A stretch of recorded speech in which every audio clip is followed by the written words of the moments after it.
Welcome to the Home Building Hub, your essential podcast guide to building your new home.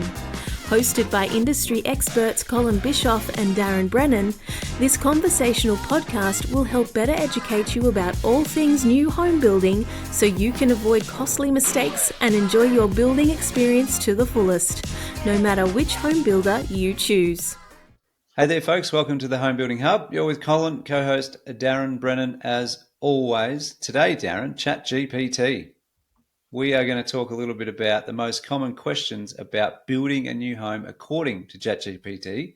Yep. You've popped a question in there, and the question is, what are the most common questions about building a new home in Australia? We thought we'd test it out and see what information it came out with. And if that would help you as a home buyer, and then we might add a few bits of commentary to the answers. But all in all, Daz, how did you find it? Well, it's pretty bloody good. Yeah. Jeez, it's getting better and better.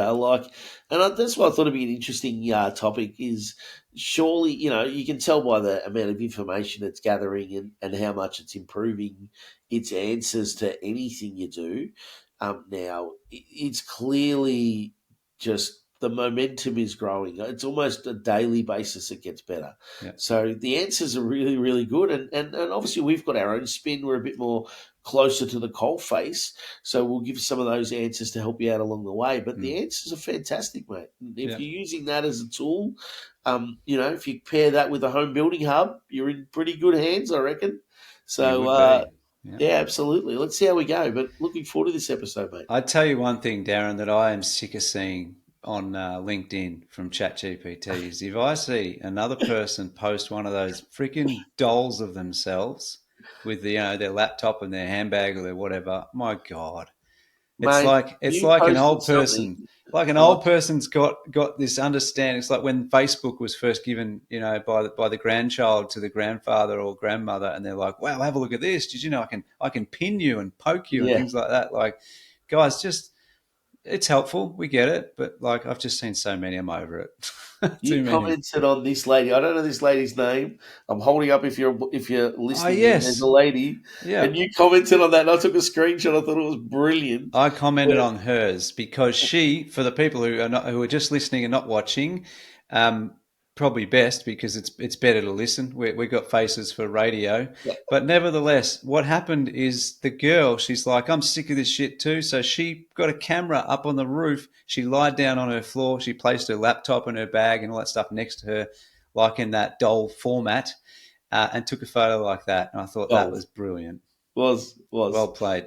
That's my kind of humor. Sorry we forgot your name. Otherwise, we would definitely give you a shout out. But that was brilliant. And so that's the downside, isn't it? That's the trade-off. Like a lot of this sort of stuff going on. But the answers we got on this episode are fantastic, and we'll bolster those and really help you guys out there with some really good help. So. Yep. Let's do it. Number one was finance and budgeting. This is in order of what it spat back out in terms of the answers. Finance and budgeting.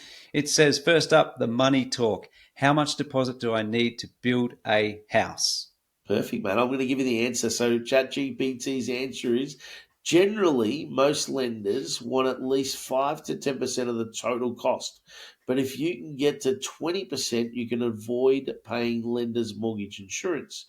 On that note, you can also avoid paying lenders' mortgage insurance if you're a first home buyer and you look at the first home buyer's deposit scheme, for example. So there's other ways to get some answers. The other bit on the land or on deposits is for the land, you in the current market, you can negotiate land deposits as low as 5%, and some developers are actually running promotions on those so that you can actually get a lower deposit. Might be $5,000, $10,000, whatever that might look like. So certainly lower than the 5% deposit. From the build side, you'll pay an initial deposit towards the preliminary works. This is normally somewhere between $1,500 and $3,000 to the builder, and then you'll pay the balance of 5% just after you've signed the building contract. Note with that, the builder can't take more than 5% under the building contract. So the maximum deposit they can take is 5% from you. Yep. So that's question number one. Question number two, Colin, is what government grants or schemes can I access? Yeah. Okay. So the answer it provided, great question. Depending on your state, you might be eligible for first home owner grant, stamp duty concessions, or even deposit schemes like the first home guarantee. It's a pretty general answer. It's not inaccurate, but I think to answer that properly, you probably need to dive down into a bit more detail. We actually did an episode, I think it was episode 95 just recently. Just jump onto that one to learn a bit more. Or the other solution for you is just ask your broker. Yeah, you Yep. should only use a broker that understands construction lending, that understands all the grants and schemes available. So we've got two that we always recommend on this podcast. So yeah, Steve or Mark, Loan Gallery or Mortgage Domain. So they're experts. Go to those guys and they will actually answer all that for you. So I think also, yeah. Colin, on that front, with the election, by the time this episode goes live, the election should have been run and won. So we don't know who that's going to be right now. But obviously, there's been a lot of promises around different buying schemes and stuff, particularly for first home buyers. So keep your eye out on who gets in and what they're offering, because there will be some changes to what's out there current. So Hey, Darren, just on the election, given that I'm throwing all my opinions of doll toys and stuff today, does it annoy you how much money is spent on advertising the election, for one? Number two, people just shit canning each other. So I always hated politicians growing up because I saw them arguing with each other so much and doing the exact opposite of what I was taught as a child to respect and listen to people and all that sort of yeah, stuff. And now I see there's all these millions and millions and millions of dollars being spent on just shit canning each other and what we're going to do, what we're not going to do. I think I've got the solution. What I'd like to see, Daz, is one website with a 12 to 15-minute video per person that's running. That's it. Done. No ads needed. Just if you want to go and learn a bit more about that person, that's who they that's are, the what they're going to person. do, what they're going to contribute, what they're not Yeah, going to cover. Done. Make your own decision. Go and vote. Off you go. Imagine how much you could grab all those millions and put it into the shit that they're actually promising in the first yeah, place. yeah, Like, isn't yeah. that ridiculous? Could I pay for that hate the it. cross city tunnel or whatever they're arguing about down here at the moment in Victoria. I don't Yeah, know. certainly interesting. Yeah. The other one is obviously Clive Palmer's got the deepest pockets of everyone, so he's everywhere. But he's got like 3 or 4 candidates. Like, he's not going to make any difference at all. I don't know why he's spending his money. It just seems like a joke. It's like, Yeah. is it a publicity stunt just for Clive Palmer during the election campaigns? He does it every time. Don't get it. Anyway, Frustrating. Sorry, let's went move off on to the topic. next question, mate. The next question it provided was, can I include site costs and upgrades in my home loan? Yeah, we think that's again, it's a reasonable question to ask. Yes, is the answer in most cases. That's why it's smart to get a full quote from your builder up front. And obviously, the bank lends against the building contract, not against the quote. But the quote's a good starting point. Um, I guess our answer to that is you may even be able to include items like landscaping, fencing, blinds, if they are not included in your contract, as long as you've got a quote for them and you can present them to your bank. So again, if you're borrowing house and land together, you'll go with a land contract, you'll go with a house contract, then you can have a stack of these sort of different quotes on top and speak to your mortgage broker about these items, and they'll help you if the bank will lend you additional funds for those, facilitate that, and then obviously have those funds released in due course. So the next one, number 2, Colin, would be land and location. Yep. So as it says here, let's talk about dirt, literally. I like it. I like it. So should I buy land first or go with a house and land package? Right. The answer it provided, a package is usually more streamlined and cost effective, but buying land separately gives you more design freedom. I'm not sure I agree with that answer so much. It's just not detailed enough. I think the We've first part's right. The second part might be questionable. Yeah, definitely. I think we've talked about this a lot of times before, but it depends on your priorities, of course. But we always recommend don't buy one without the other. You need to know what land and what house you're doing in tandem. So you would visit a land estate first, or you'd visit a builder first. It doesn't matter. But we always recommend that you've got to, you must understand, okay, this is the build component. It's got the design I like in the budget I want, but also having the location, the land, selected that would fit that build, and vice versa. That's always our approach. So definitely do it in tandem. We are biased, and we would say go to a builder's consultant first, because they will help you understand and better understand the estates around. They've got better connections with the land people. They can tell you what the deals are. They can, maybe get a block on hold because of the relationship and the networking they've done in days gone by. So you're probably in a better position if you go to a building consultant first, is my opinion, because they will help set up a house and land package for you in the area that you're looking for. For sure. Next one, what is site fall and why does it cost money? Yeah, so site fall, this is the answer from ChatGPT, is the slope of the land. If it's not flat, the builder may need to cut, fill, or retain, and that adds to your cost. The flatter the block, the more you can save. Basically, you can save thousands. And I think that's a pretty good overall statement on that. Again, how do you find out if the block's flat if it's not titled? Go and talk to your builder's consultant. They'll request an engineering plan from the developer, and they'll be able to actually tell you how much falls on that block or what they're proposing that to be, and then advise you accordingly. So, pop in and see your building sales consultant. They'll be helping on that one. So I guess the next one, Colin, lining up with that is, can I build on a sloping block? The answer is you can, but you'll want a builder experience with sloped sites, as it requires more engineering.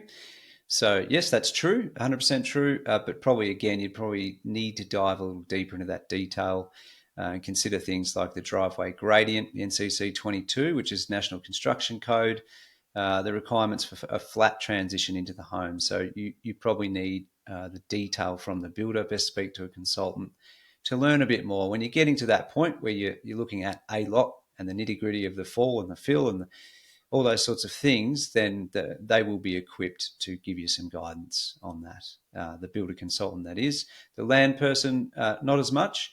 It's not their job. In fairness to them, it's not their role to tell you what the site cost should be or shouldn't be, or they're there to talk about the location and the beautiful estate that they're in, and the amenities and all that sort of stuff. Yeah. Cool. Next section, builder and contract. It says let's talk about picking your builder and signing that contract. So the first question is, how do I choose the right builder?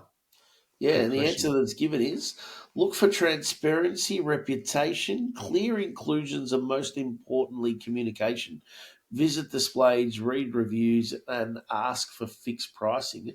I think in the end, that's a pretty good general answer, Cole.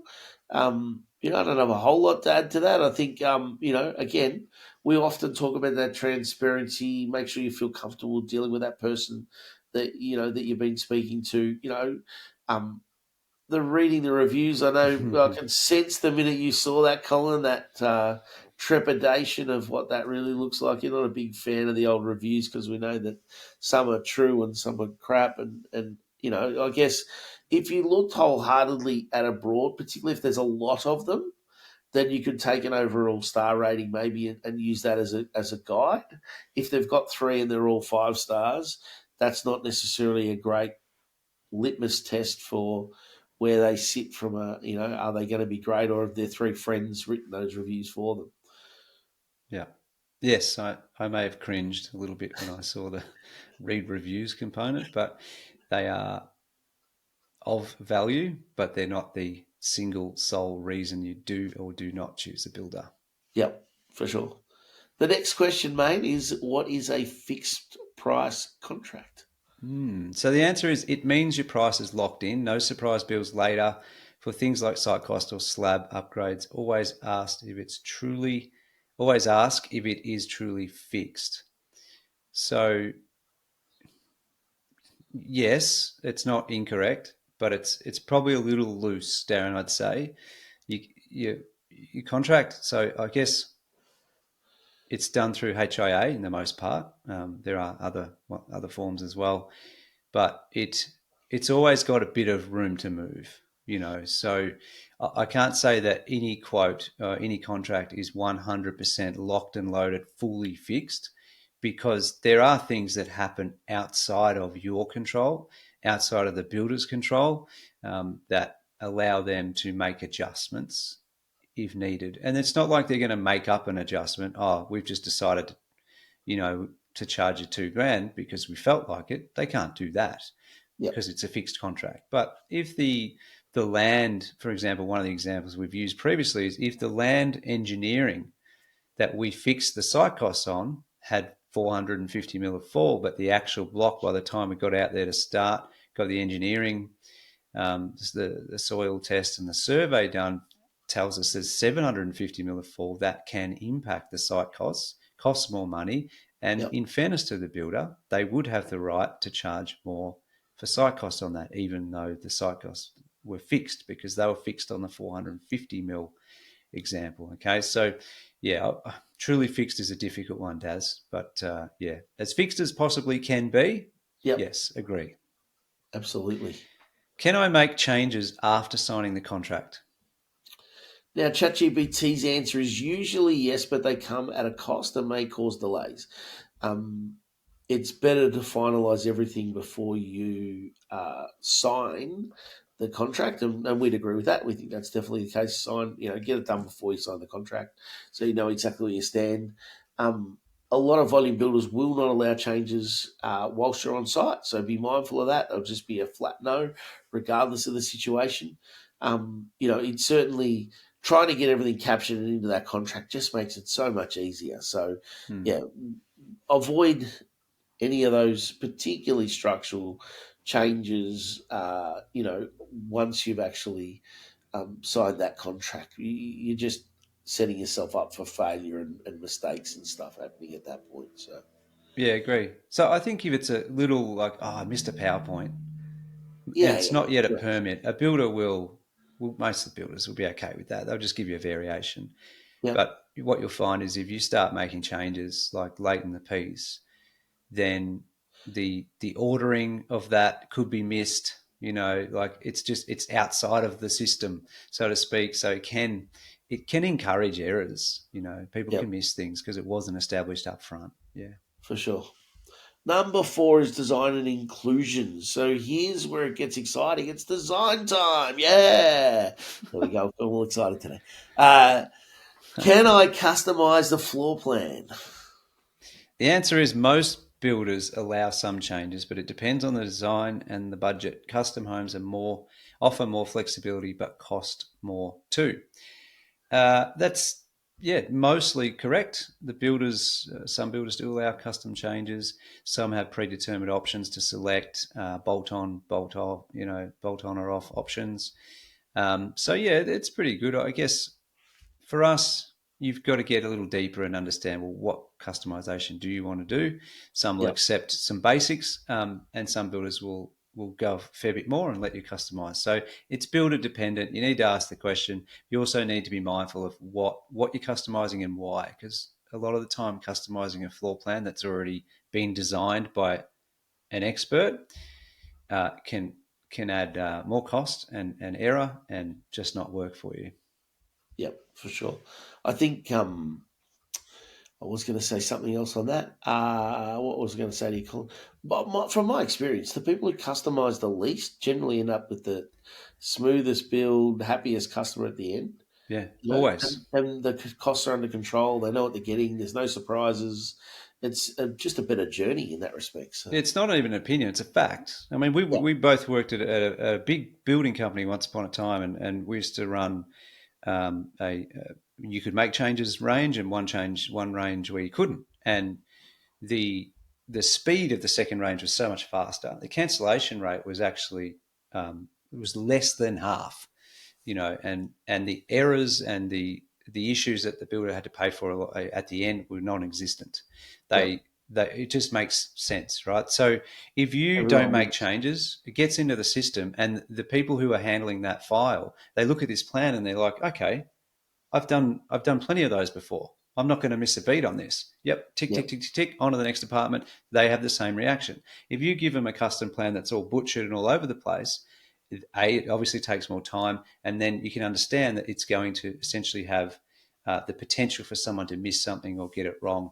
Now, I'm not saying that it's right. I guess if a builder allows custom changes, it's their responsibility to get it right. I'm just saying your chance to get through the process quicker and more smoothly. Totally agree, Darren. If there's no changes, it's inevitable that that's going to be smoother. Yeah, for sure. What's included in the base price is the next question. Yeah, base price often includes the house structure, but not site costs, facade upgrades, landscaping, and sometimes even flooring. Always check the inclusions list. And I think that's a pretty fair generalized statement. Go and have a chat to your builder. What I always say is the base price is for the standard set of plans.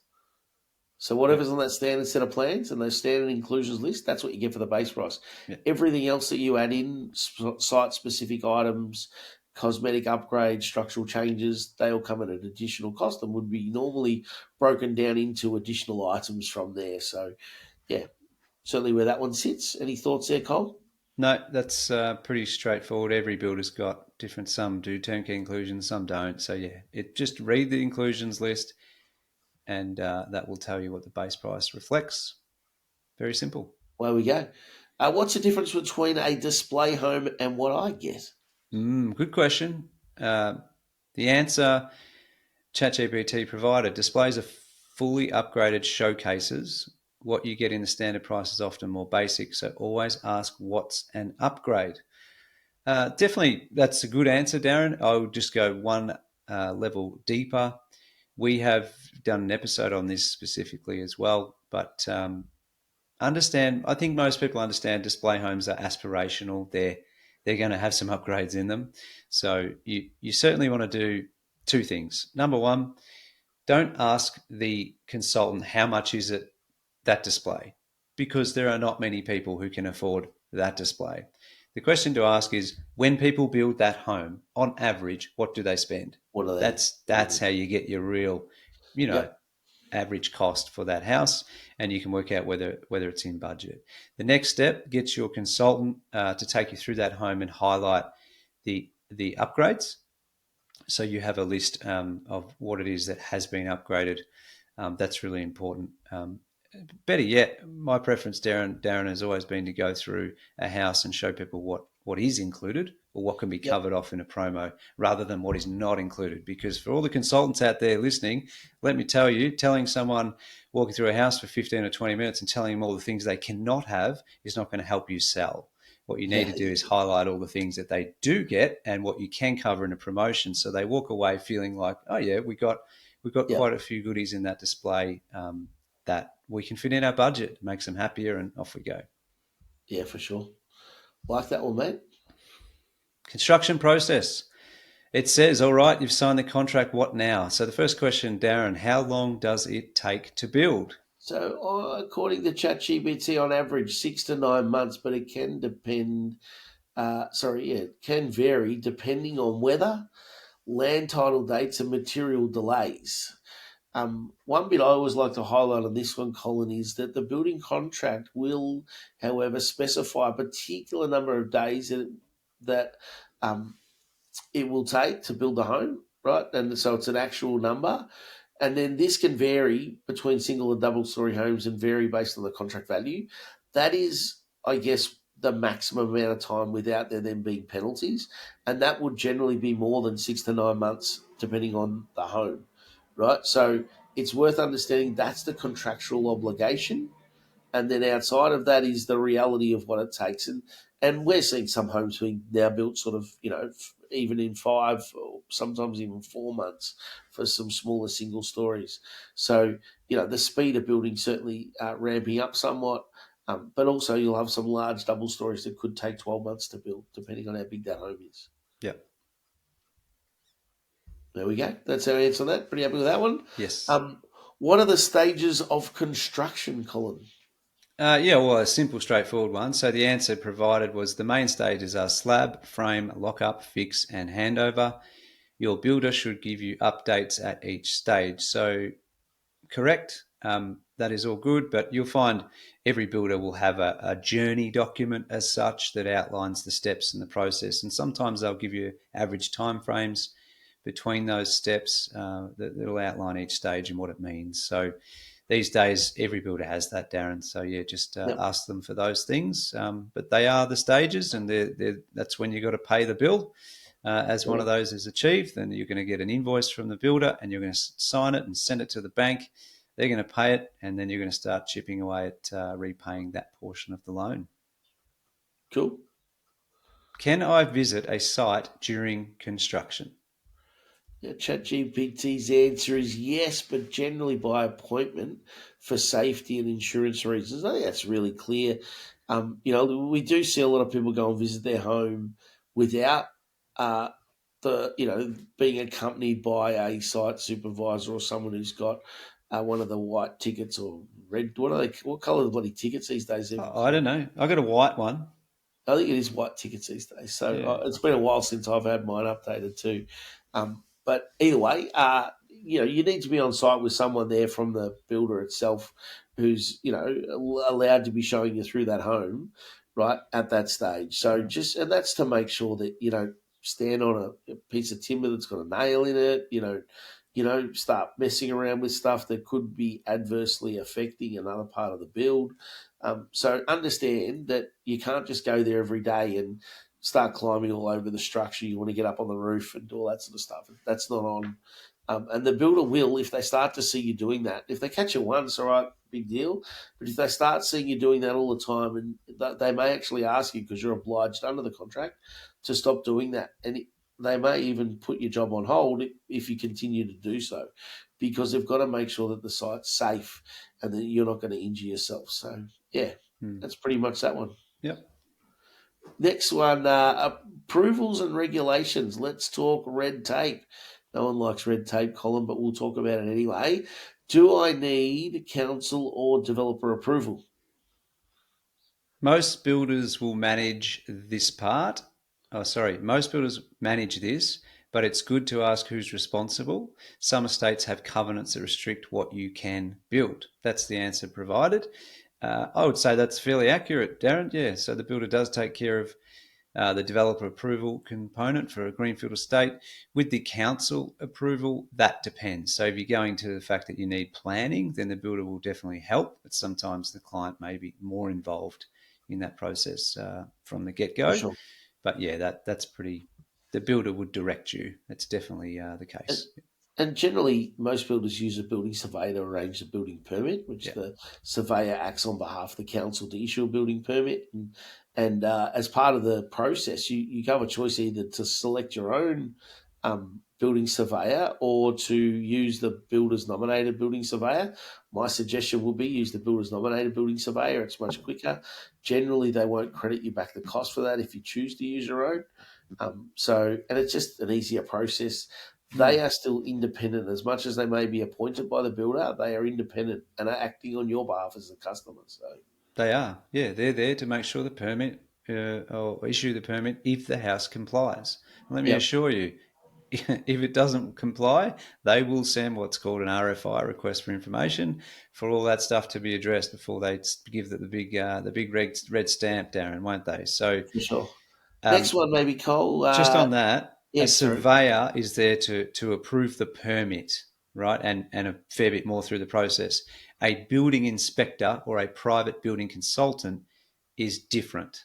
That's someone who you engage to go through one stage or all stages in terms of making sure the build is where they would see it needs to be compliantly, and then the building inspector or private consultant will give you a report that says, here are all the things I feel that are good, here are the things that they need to address, and then the builder can discuss that with you. Okay, so not all the items on the inspection report need to be attended to. Only the items that are needed to be attended to achieve compliance need to be dealt with. People often get those two mixed up, so I thought I'd just share that. Yep. No, good. The next question is, what's a bell rating? So it stands for, I'm reading out its response, ChatGPT. It stands for bushfire attack level, a requirement in certain areas. The higher the rating, the more your home needs to be fire resistant, which can add to costs. So that's accurate, yes, and often the land may be in a bell area whilst being constructed, and then this changes once the titles are released. So then you don't need those extra goodies. So BAL is the common one's 12.5 here in Victoria, and you've got 4, 5, 6 grand of goodies that get put on the home to make it more fire resistant. It's not like you're just paying for nothing; you're getting things for it. But if it swaps over and you don't need the BAL goodies, then you can probably get that credited back if you paid for it. So I think that's pretty accurate, Darren, but just check with your builder. Am I in a BAL zone or am I not? Yep, absolutely. And it can often change between when their land's titled versus before it was titled. So, if that's the case, then the builder will generally credit you back that difference and remove those items too. Lucky last, after handover. ChatGPT says, and finally, the moment you've been waiting for is moving in. So, what does the builder's warranty cover? Yeah, so the answer it's given here is builders usually offer a structural guarantee. Certainly in Victoria, the mandatory guarantee is 7 years, but it says often 6 through to 25 years. We're now seeing a number of builders offering a lifetime guarantee as well. And there'll be a whole lot of terms and conditions around that. So make sure you understand what they are and do some research on those. Plus a 3 to 12 month maintenance period for any defects. So the defects part is you might pick up on something that they may have missed. You might have some doors not open and closed probably because the house has moved a little bit. Things like that they're the defects bit that the builder will come out and rectify. The structural guarantees if the house is, the slab's moving significantly and it needs rectification works, then that's what's covered under the structural guarantee. There are obligations generally if the guarantee is greater than the statutory guarantee. So usually most builders will refer to a CSIRO document on how they care for your home slab. And if you're applicable with that generally, you'll be okay and they'll warrant that home for up to a lifetime, depending on what the builder offers. So again, talk to your builder about it and they'll give you more information. So the next, anything to add there, Cole? No, all good. Pretty good. The next question is landscaping or fencing included? Not usually in the base price, but some builders include it in turnkey packages. And I would say that's pretty accurate, Darren. Nice and simple. Yep, short and sweet. Like it. The last question, is my new home NBN-ready? Yeah, indeed. So ChatGPT's answer is most are, but you'll need to confirm. Builders typically install the conduit. Then you activate your NBN with the provider. So, and I think that's spot on the money. They'll have all that stuff, the infrastructure set up for you. You then call an NBN and they'll come and connect that up for you, put the box inside your home and roll forward from there. So I think that pretty much wraps it up, Colin. I'd like to big shout out to ChatGPT for its assistance today. It's done a fantastic job, made us look even more intelligent, I reckon, mate. So, but I hope this It's not hard to do. This episode, according to ChatGPT, it hopes that this has helped you feel more confident about the building journey, and we certainly hope the same. So it's been an interesting episode, and it's great to see how much AI is improving and how much it's certainly going to change our worlds in the future. Yeah, it's good. I think, Darren, the questions that it poses are really good questions to ask your building consultant. The answers are surface level, I would say. So none of them are wrong entirely. Some of them are just a bit generic, I suppose. So good questions and a good general understanding you will get. But if you want to go to nitty gritty, you will need to talk to a building consultant at some point or a broker. Go back and listen to the Home Building Hub podcast for those answers. Yeah, great. Nice job. Well, everyone, thank you for watching or listening. And if you like what you're hearing, then leave us a 5-star review on the platform you're on. And any questions, feedback, topic ideas, just jump onto the website, homebuildinghub.com.au. And until the next one, anything else to add, Daz? Mate, happy days. Enjoy your week. And by the time, like we said, this is live, we'll know who's been elected Prime Minister of Australia. Yeah, beautiful. Cool. Thanks, guys. See you in the next one. Mate. Take care. Thanks for listening to the podcast, guys. And just our disclaimer, whilst we're all about providing value to you, this podcast should not be considered as legal or financial advice. It contains general information only, and you should seek out independent professional advice on your personal situation before making any legal or financial decisions. 1, 2,